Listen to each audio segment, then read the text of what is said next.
Assalamualaikum warahmatullahi wabarakatuh. Salam sejahtera bagi kita semua. Om Swastiastu, Namo Buddhaya, salam kebajikan. Berjumpa lagi bersama saya, Advokat Sugianto. Kita akan melanjutkan diskusi tentang hukum. Kali ini topik yang akan kita bahas adalah bisakah rentenir dilaporkan secara pidana? Saya Advokat Sugianto. Jangan lupa like, komen, subscribe, dan tekan tombol lonceng agar tidak ketinggalan update diskusi selanjutnya. Di dalam kehidupan bermasyarakat, kita sering mengenal adanya istilah rentenir, yaitu pihak yang memberikan pinjaman kepada masyarakat dengan dibebankan bunga.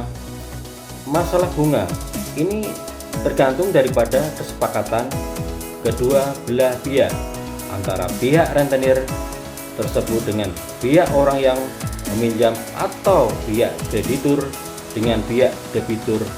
Di sini yang akan kita bahas mengenai ketentuan bolehkah seorang memberikan suatu pinjaman dengan membebankan bunga kepada debiturnya.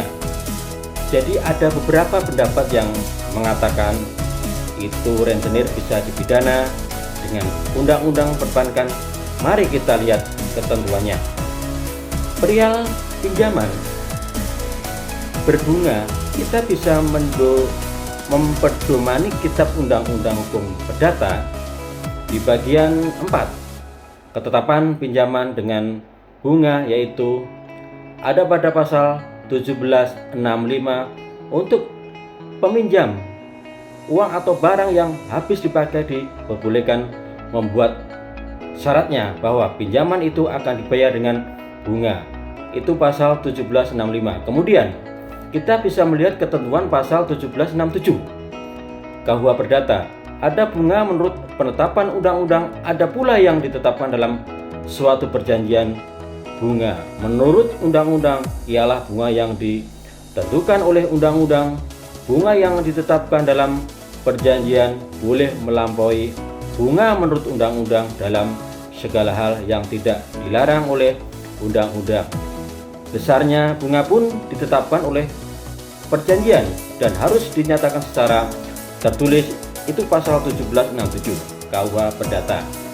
Kemudian kita juga bisa melihat ketentuan pasal 1768 KUH Perdata.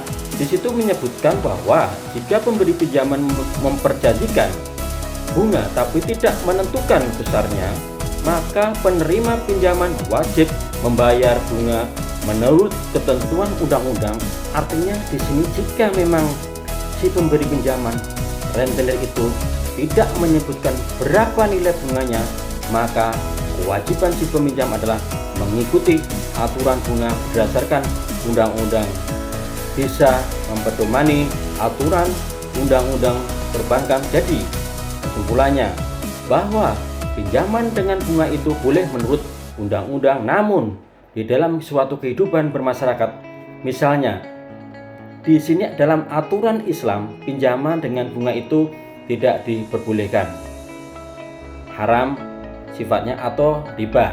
Namun dengan demikian kita tidak membahas tentang itu, kita membahas tentang realitas di lapangan sosial mengenai pinjaman. Bunga ini dan berdasarkan KUH Perdata itu diperbolehkan asal memenuhi kriteria syarat sahnya perjanjian.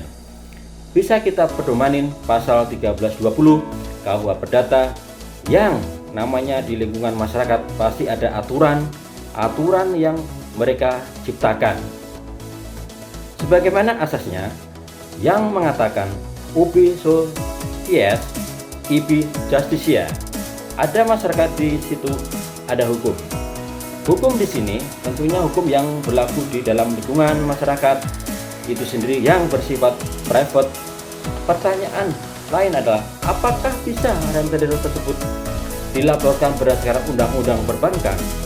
Mengenai undang-undang perbankan, kita bisa melihat ketentuannya, yaitu tentang Undang-Undang Nomor 7 Tahun 92 tentang perbankan, sebagaimana dirubah dengan ketentuan Undang-Undang Nomor 10 Tahun 98 tentang perubahan atas Undang-Undang Nomor 7 Tahun 92 tentang perbankan.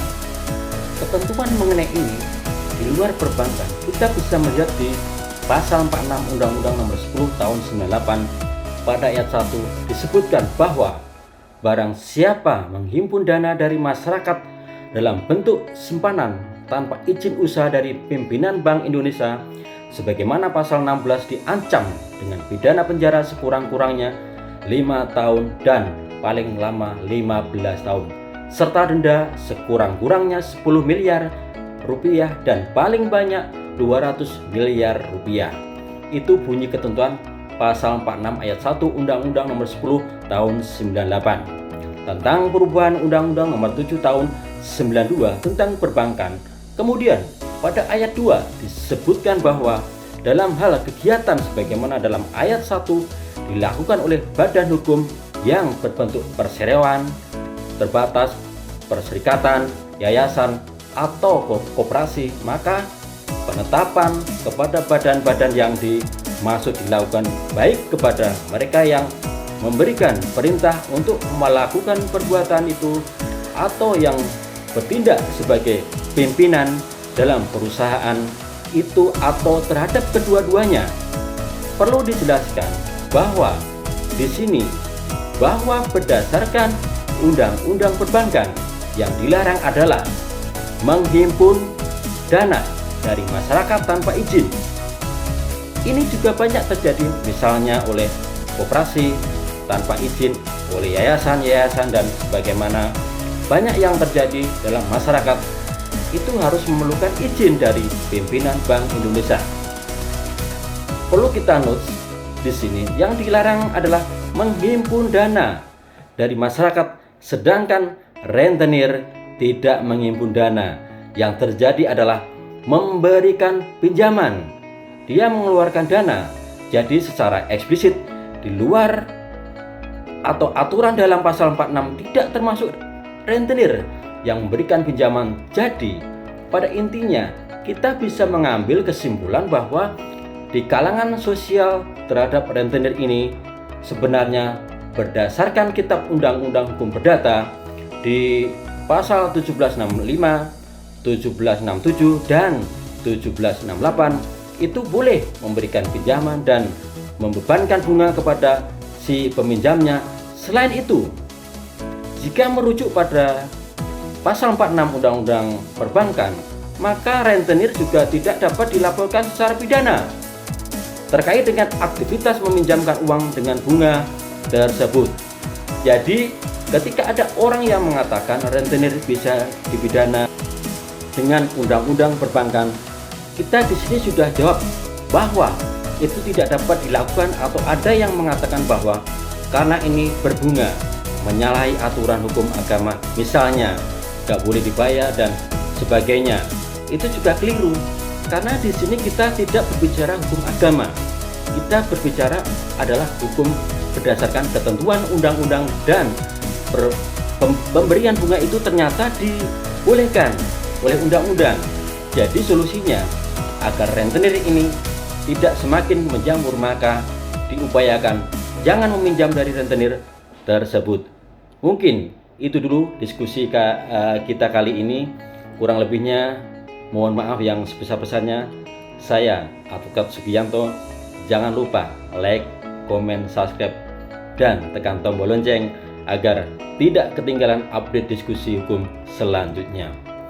Wabillahi taufik wal hidayah. Wassalamualaikum warahmatullahi wabarakatuh. Salam sejahtera bagi kita semua. Om Swastiastu, Namo Buddhaya. Terima kasih.